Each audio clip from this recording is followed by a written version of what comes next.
अध्यक्ष महोदय, मैं इस जिले के कुछ गांवों के बुरी तरह संकटग्रस्त होने के अवसर पर यहाँ आया हूँ।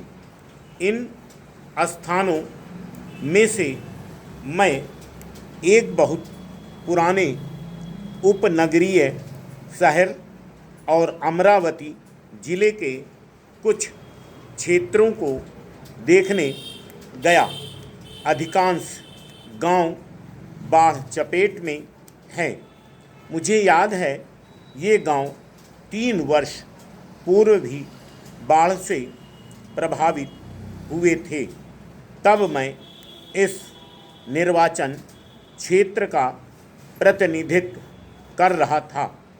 उस समय भी मैं यहाँ आया था और इन गांवों के दौरे पर गया था, मगर उस समय इतनी बराबरी नहीं हुई थी।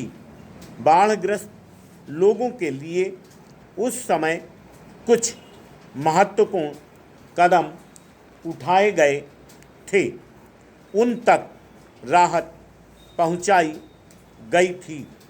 कुछ लोगों को फिर से बसाया गया था, लेकिन किसी ने भी नहीं सोचा था कि वह नदियाँ एक दिन पूरी तरह इन गांवों को निगल जाएंगी।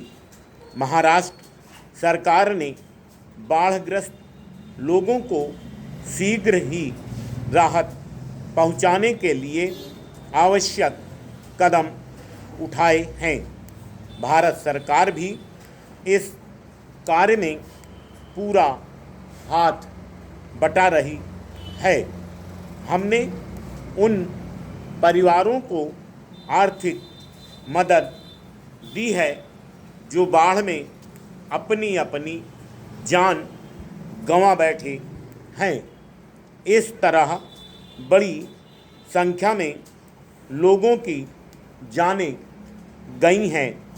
उन लोगों की जितनी सहायता हम कर सकते हैं करेंगे, लेकिन प्रकृति के हाथों हुई बर्बादी की क्षतिपूर्ति कोई भी नहीं कर सकता है। जितनी सहायता मानवीय सीमा के अंतर्गत हो सकेगी की जाएगी। इसके लिए केंद्रीय और राज्य सरकार यथाशक्ति अनुदान तथा अन्य संस्थाओं के साथ मिलकर राहत कार्यों को बढ़ाएंगे। मेरा कहना है कि लोगों तक आवश्यक सेवाएं सही समय पर पहुंचाई जाएं।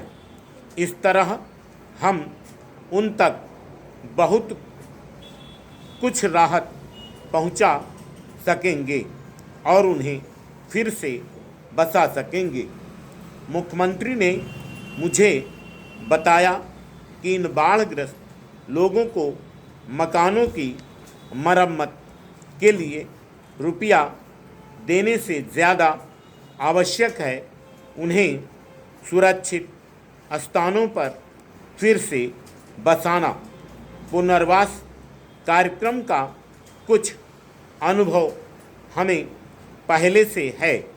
कभी कभी लोग पुनर्वास के लिए स्वयं तैयार नहीं होते।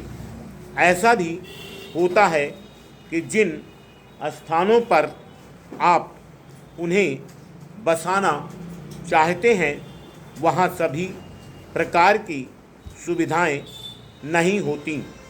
इसके अतिरिक्त कुछ मनोवैज्ञानिक तथ्य भी होते हैं। कोई भी व्यक्ति मन से अपना वह मकान कभी छोड़ना नहीं चाहता जहां वह पीढ़ियों से रह रहा हो। यहाँ तक कि बहुत ही मामूली सी झोपड़ी में रहने वालों का उस झोपड़ी से बहुत ही अटूट और मजबूत रिश्ता होता है। इसलिए वहाँ से हटाने से पहले उन्हें यह भरोसा दिलाने की आवश्यकता है कि उनको जहाँ बसाया जाएगा वह स्थान उतना ही अच्छा या उससे बेहतर भी हो सकता है जहाँ वह रह रहे थे।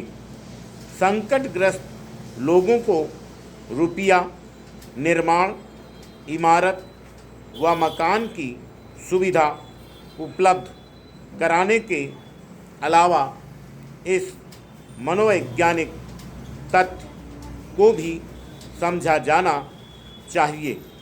हमारे नेताओं, विधायकों और अन्य सभी से मेरी यह प्रार्थना है।